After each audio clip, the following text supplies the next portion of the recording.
is up, sexy people? It is Dave, it is Duncan, back from Metal Epidemic for another album review. For this review, Duncan and I have been checking out the new album from Wisconsin, dream doom band Vanishing Kids. The band's new album, Miracle of Death, is out on October 13th on Aural Music. So, album number 6 from Vanishing Kids. What? How? It's because you're from Wisconsin, Dave, and Oh, is it? yeah. I mean, do you know it? much about Wisconsin? Is it like the Bermuda Triangle? Like what? How? I have no idea. I just assume that America just has like states where bands just do stuff that you'll never hear. Like if you're in Scotland, you're never going to hear it. Well, there's something I'll come on to later on where we should have heard of this band before. Oh. But we haven't for some reason. Well, you say we, I'm going to throw you under the bus. You should have heard of this band before because you're the guy with the deets. Definitely we. Vanishing Kids founders Jason Hartman and Nikki Dromerke. Dromerke. Jason Hartman sounds familiar. Jason Hartman, Nikki. Yeah, apologies in the second name. We apologise to you, Nikki. We have Scottish tongues, which means that anything that isn't Smith or McClucky is hard. Like for some reason, we could Murdoch. We can pronounce that, not a problem at all. But anything else, we're fucked. Dromereke. I love the fact that Dave's still trying. I think God loves a trier. Dromereke. I'm going to go with that. They became fast friends anyway in early 2000s and haven't stopped making and sharing their love of music since, spanning over 2 decades of time with various incredible lineups, 5 full-length records, various EPs, splits, singles, and powerful, unforgettable live performances. Often described as epic, dreamy, and magical, they have created their own glorious blend of dreamy shoegaze metal that has a propensity for hooks, soul, devoted songwriting, and musicianship. It's also how my running style has been described by other runners that have raced against me. Epic, dreamy, and magical. Yep, that's right. I can imagine that. It's just like me, like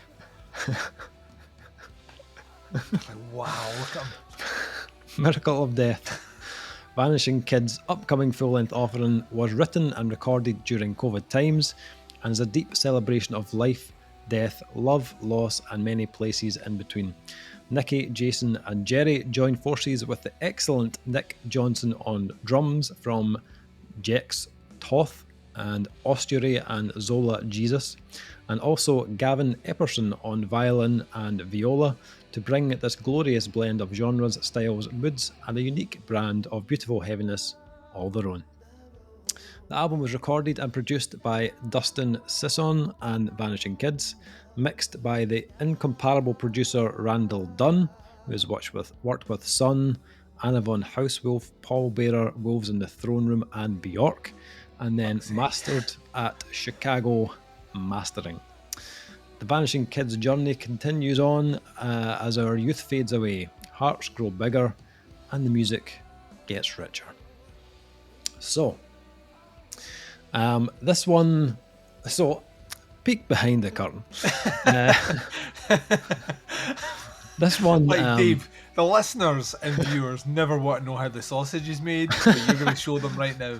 Get our sausage out. What's in the haggis? Yeah, this you're one... about to talk about process here, how Davey selects something for review. Not really. It changes from time to time, to be honest. This one, it wasn't initially actually on our list to review. I didn't have it because September, October were just stacked. Like horrific. Horrendous amount of albums. Like at the point that we are still recording, I think we are spitting at the end of the week that we're recording right now is D-Day for albums. Like every band and their aunt has an album coming out on the 29th. Yep. So yeah, we're like so Dave just like for some reason decides to add things to that list. Thanks, Dave. I looked at the list and I was like, is there a way we could slot this in? I was like, I don't know. I think we'll maybe just leave it. We'll maybe just leave the list the way it is. And then weirdly, we both had the same kind of reaction to this when it first came in and I opened it up and I was like, Look at that fucking artwork. Holy I absolutely adore the album art. I am shallow that way. It takes me back to like fucking 1999, standing in a small independent record store with you, choosing albums purely because of who the producer was, what record label it was, and how cool the album artwork was. Yeah. Like knowing not a fucking jot about the band. Yeah. It was just when I opened it up and I've opened it up large on my computer, I was like, this is equally parts awesome and terrifying at the same time. And I was like, right, okay, I need to look a bit further into this. This has kind of got me interested. So I flicked on one of their tracks. It was called Midnight Children, which I think is the 4th track on the album.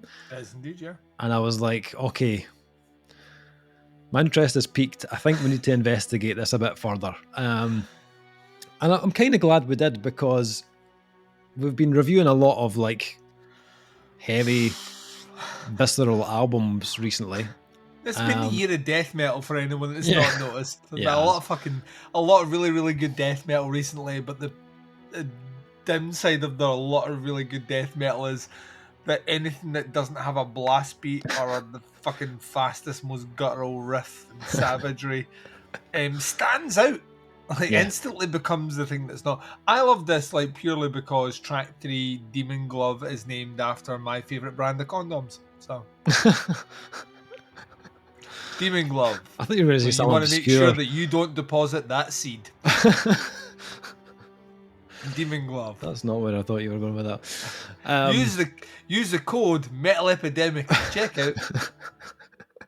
There we go. Branded condoms. That could be. I tell you, like, Demon Glove will be sponsoring us next week. Stop the epidemic.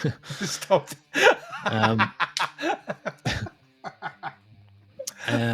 Anyway, yeah, this one, it kind of came along at the right time. It had a mood and a kind of dream-like ambience that just kind of instantly put me at ease. Like, and that's you told me as an opening statement, I chose this album because I thought Duncan would really like it. That would have all charted. Yeah. What was interesting on my first listen, I think I was maybe about 2 seconds into the chorus on track 2, and I thought to myself, I think Dave's really gonna like this. It's kind of magical. Yeah, it's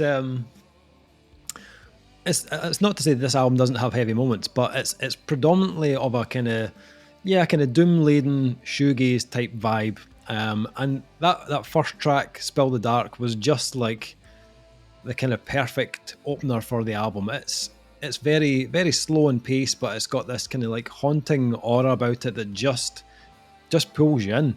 The guitars are really lush and kind of dripping in this kind of doomy goodness. There's some clever layers of kind of old kind of retro organ and lead work that gives it a very kind of 70s type tone. And that's not even touching the vocals, which are just... it's, you know what it is? It's butter melting down my crack, Dave. It's just like... Yeah. I was going to go with intoxicating, but yeah, butter down the crack also works, yeah. Potato. You know what I mean? What a vocal tone! Like, that is just after the first track, that it was in my head. The melody on that first track is just so infectious, but also has a really great emotional pull to it as well. It's a little bit. Remember, this is back in the old days when we had the previous site. There was that band Ancient Wisdom. Oh yeah. That had that one. They didn't live up to that promise beyond that one album, but that album that they had out circa 2012, 2013 was something vocally about that just, it was kind of Yeo worldy. Yeah. Sort of vibe, and that's on here. It's kind of very dreamy, very hypnotic. Yeah, definitely. And you know, like, you just kind of want to like wrap it around yourself and sit in front of a fire. It's weird. Yeah. Also finishes with this incredibly like uplifting solo and some really rich strings coming to it as well, which were just like fucking awesome. I loved that. There's nothing better than strings and doomy music, especially when they're done like this with real instruments as well, not some fucking programmed plastic shite from a synthesizer. Let's not just fucking like start ragging on the synth players. Get the fuck. I want real strings on my albums. So yeah, that it had me in from that first track. I was like, oh, I mean, the track that I'd heard initially was good, but this one was just like, oh, this is awesome. And then it goes into Only You, which kind of brings up the pace a little bit.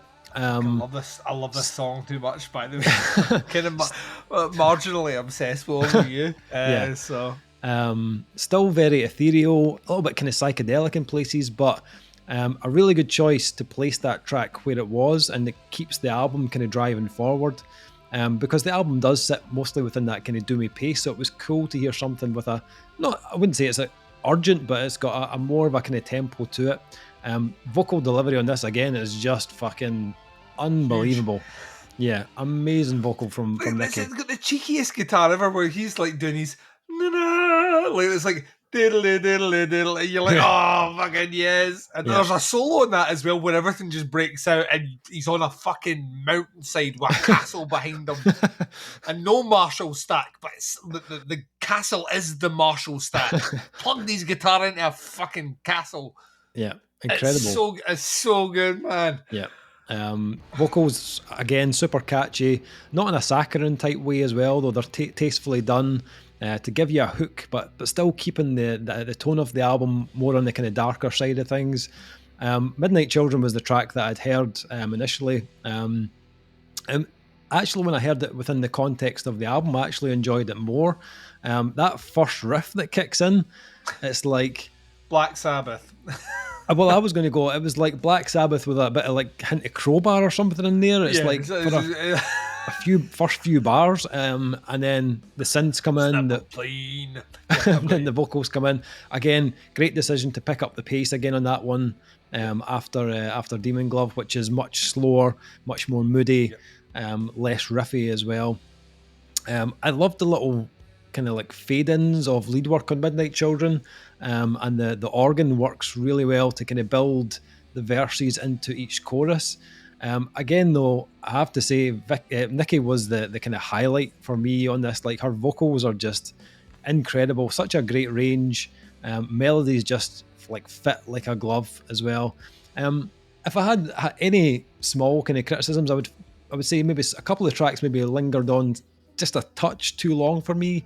They started to become maybe slightly less impactful the more they went on, but not bad tracks at all. Just, still a lot of great moments on them, but I felt like Demon Glove and Feral Angel, which are longer tracks anyway, did feel a little touch too long for me. You don't like the organ on Feral Angel. I fucking love the organ.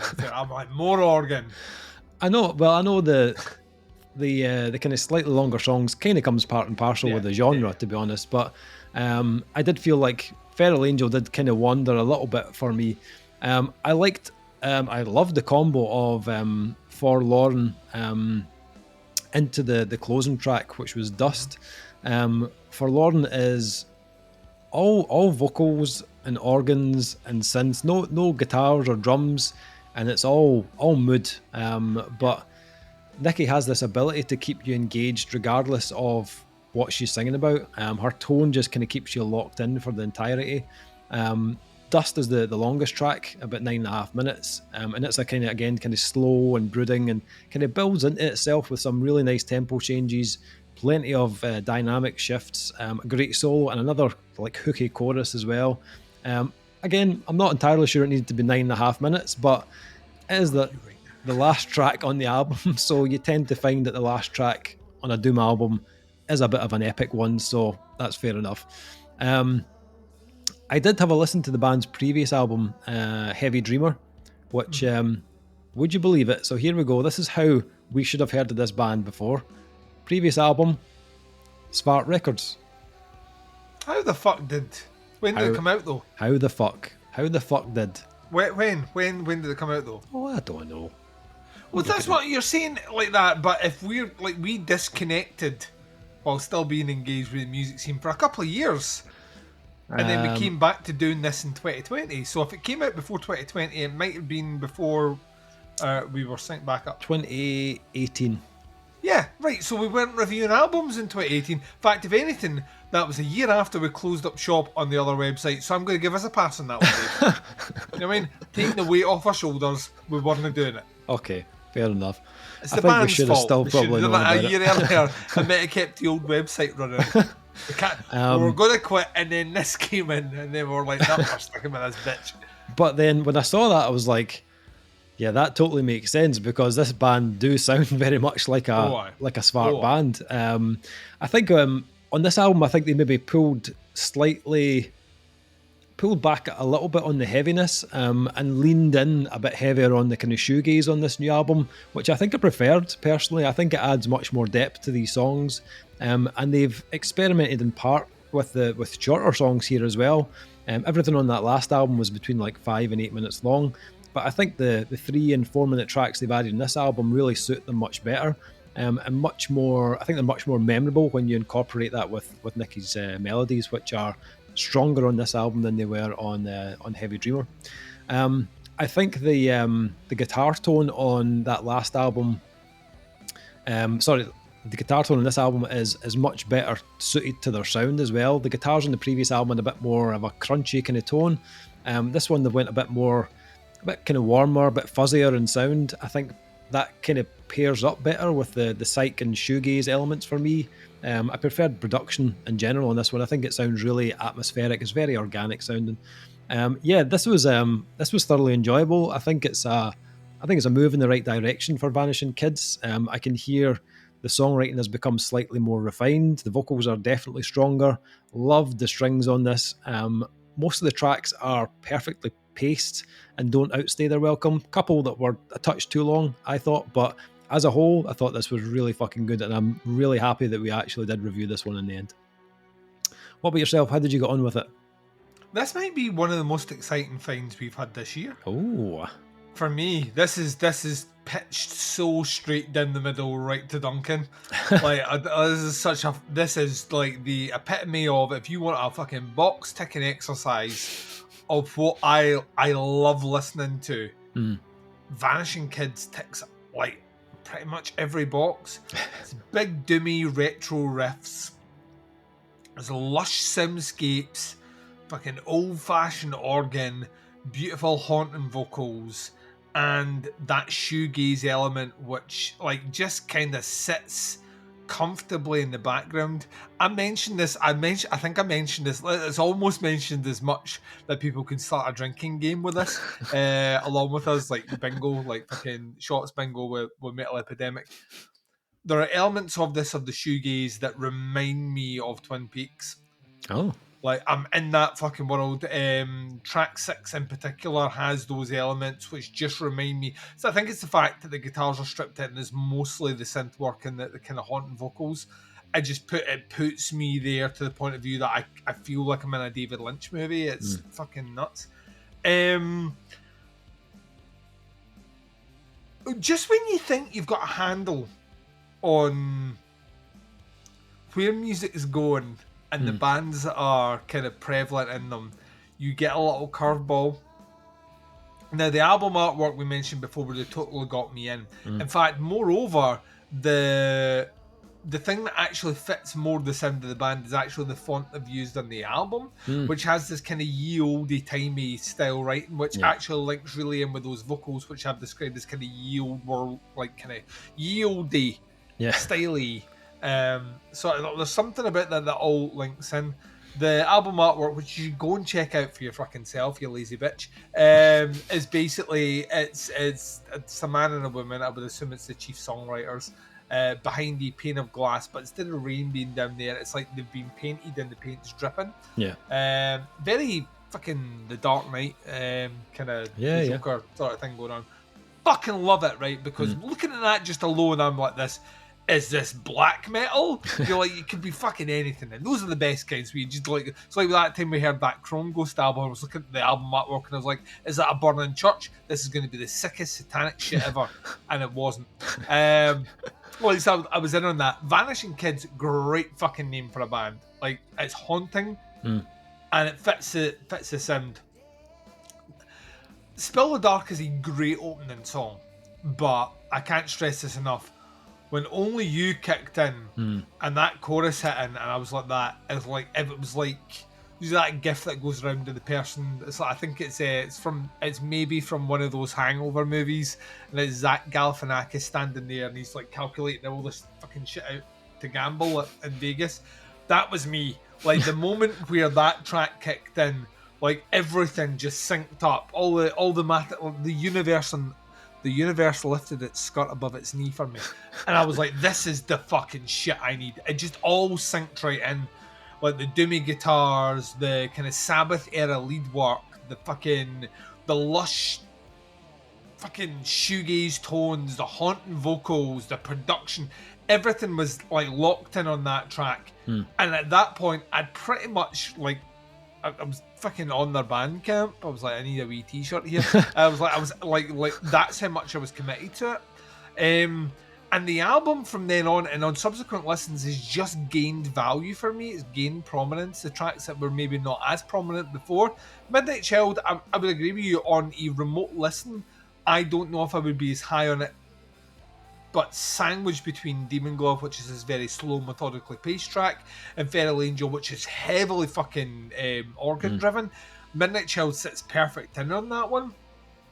What I love about it is, and you've kind of answered it with this being album number 6, there is a confidence in what they're doing that comes with age. You know what I mean? Like, I don't have to create the heaviest thing I've ever created before. Yeah. I don't need to create the fastest thing I've ever done before. I just need to create the thing that makes me happy. And all these songs feel like a collective of musicians that are writing songs that artistically make them happy. And that shines through. There's a warmth and a passion here, which is just absolutely engaging and engrossing. There's a woozy hypnotic element which comes from the shoegaze and the vocals that are just like intoxicating to listen to. I when I was talking about like wrapping myself up, I genuinely mean that. Yeah. There's something about this album that just feels enveloping in the best possible way. The production on this is chef's fucking kiss, man. This is like just the right amount of reverb. Like, we could go a ball hair over this and it could sound like we're playing in a tunnel. We could go a ball hair under this and it could sound like we're playing in a community hall. But we've landed that kind of huge, kind of churchy, theatrical feel, and it sounds massive. But not to the detriment of anything. Those guitars, when they want to do a little, or like a fucking solo or whatever, they have the character and less of the reverb that you can focus in on, but then they'll slip back into that organ and sound. It's just really, really well done. The lead here is the vocals. The vocals are fucking incredible. So much so that I have shadow booked them with loads of different bands, because that's what I do. I'm like, these guys could tour with Mountaineer. These guys in Zetra on a fucking bill together stroke me off with a cucumber. It's too much, man. It's like my brain couldn't handle it. I will manage these guys and book these guys with all the bands that I think will sound great with it. Like, only I will show up at the venues for. They've got a sound that would just fit really, really well. They're so versatile in their sound that they could open for Ghost. Yep. Right through to fucking, like, I think they could open for Crowbar if they wanted. Like you mentioned that earlier on, I was like, that wasn't even a band I was thinking about, but they totally could. There's something about that sound that is immersive, and there's enough of it in different elements to just make some weirdly accessible to a lot of different temperaments. Green Lung, Vanishing Kids tour, Zetra, throw them in there, Crowbar on top. I'll book a festival, and that festival will be called Dunk Fest, which is bands that I want to see play together. I found this really, really, really rewarding. Very much like yourself, I am so fucking glad that one, we're reviewing it because it's different than everything else we've been reviewing of late. But two, it hit the brief for me. Like every year, we are lucky enough to be sent stuff that we would never get a chance to check out. Vanishing Kids, the fact there's 6 albums in, if you can't get in our radar in 6 albums, I guarantee you, if that a PR company sending this in, we ain't fucking finding this band. And I am now in on this. I think this is fucking great, man. This is what I live for doing. This is the like, I get the Metallica album to review, the new Machine Heads come in. Like, some people are all about that shit. Could not give less of a fuck about that. To me, it's that off the beaten track, obscure band that releases an album that by the end of the year doesn't make anyone's list, and maybe, if you're lucky, 20,000 people have listened to it. But I was one of those 20,000 and I fucking loved it, and that's all that matters. So yeah, I think this is fucking great. Like, I really, really do. I've been weirdly pairing this up with Hex Vessel's new album in the last week, because the nights are starting to get a bit like old man corner. The nights are starting to come in Scotland, so things are getting a bit dark and a wee bit colder. And I found that shoving on a little bit of black metal from Norway, black metal inspired atmospheric metal with a little bit of Miracle of Death from Vanishing Kids pairs really fucking well together. Yeah, well done, Dave. But more importantly, well done, Vanishing Kids. Fucking well knocked this fucker right out the park. Yeah, I think this is fucking great. I'd like this is going to score high with me, so I don't care what anyone else says because they're wrong. Excellent. Let's get to that then. Scores for the new Vanishing Kids. Yeah, it's a really strong album. Really enjoyed it. Enjoyed it the first track I heard, but actually when I heard the album, I was even more impressed. Vocals are incredible. For me personally, I think there are a couple of tracks that go a little bit too long. They would just meander a little bit. So I'm going to go 4 out of 5 on this one. Duncan, what you saying? You're a 0.5 low, Dave, but we'll let you off with that because you're getting on. Getting on means that sometimes you say things that the younger people like look at, do a little kind of shifty side eye and acknowledge your silliness. 4.5 for me. I think this is like nice. Welcome to the party, pal. To Die Hard fashion. This is absolutely awesome, and my top 20 might need 30. Right, so, like, I feel the same way about this that I felt about Chrome Ghost the first time I listened to it, and that I was like that. I genuinely feel like I've heard something fucking really special. And whilst it's not as instantly grabbing as Chrome Ghost was, I cannot discount this one from an end of year list. It's got all those elements that are only gonna mature like a fine wine in my ear palate as we go further forward. I don't know. I'm mixing metaphors and getting all confused. 4.5. Get me off this call. Get me off this call. Taxi. Miracle of Death by Vanishing Kids, out on October 13th on Aural Music. Links below at the band to the Bandcamp. Check it out. It's like butter down your crack. That is the review. Are you laughing at that right now, but have you ever had butter in your crack? Never. You need to butter your crack. I know what your wife is like, and I think she'd be okay with doing that. Probably. Sounds like something to be up her street. Yeah. That is the review. Thank you for checking it out. We'll be back with another review very soon, but until then, take care. Speak to you soon. Bye, everyone.